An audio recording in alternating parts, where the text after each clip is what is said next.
2021 Cupra Formentor Hybrid Review.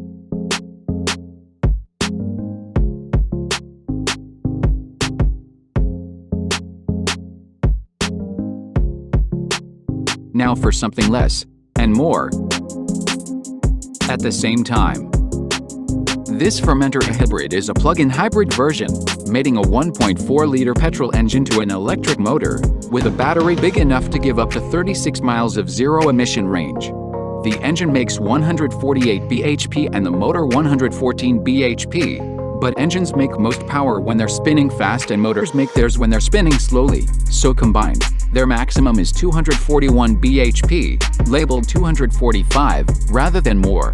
The maximum total torque output is 295 pounds-ft, and it's delivered to the front wheels alone through a 6-speed automatic gearbox, rather than through all 4 wheels like the most powerful Formentor.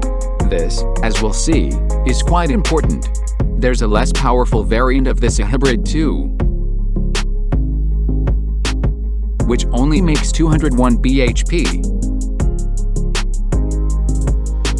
But in either case there is a 12.8 kWh of usable Li-ion battery, which can be charged in around 3.5 hours at 3.6 kilowatts, and is too small to be charged any faster. Drive modes can preserve a set amount of battery power if you want to save it for use, say, in a city.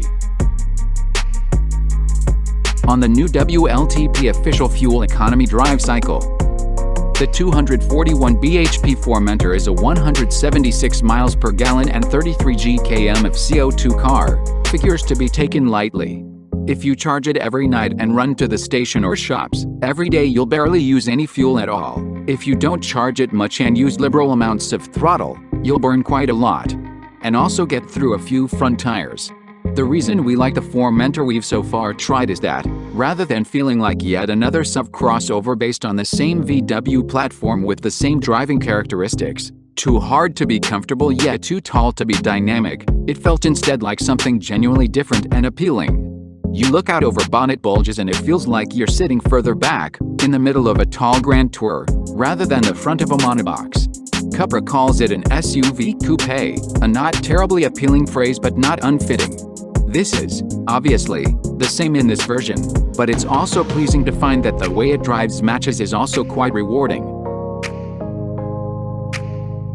It's like a tall, capable estate, rather than an overtly stiffened, top-heavy 4x4. It's the sort of thing that would suit the phrase scout or cross-country. It's a crossover in the proper sense. It rides with reasonable pliancy given the decent amount of body control.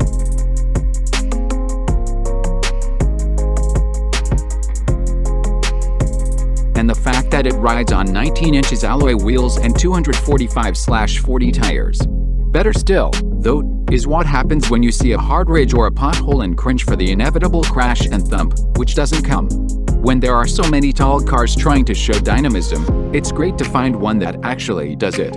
But where the 4-wheel drive Formentor 310 is secure and has plenty of traction, the hybrid is pretty wild.